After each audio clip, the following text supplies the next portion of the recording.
जिल्हाधिकारी अभिजित राऊत यांनी लोकसभा पोटनिवडणूक आणि विधानसभा निवडणूक यशस्वी करून जिल्ह्यात सर्वसामान्यांना न्याय देण्याचे काम केले।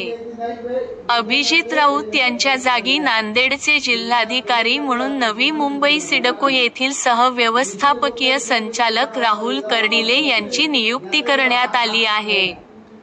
नांदेडचे जिल्हाधिकारी अभिजित राऊत यांची राज्य शासनाने छत्रपती संभाजीनगर येथे सहायुक्त वस्तू व सेवा कर या पदावर बदली केली आहे।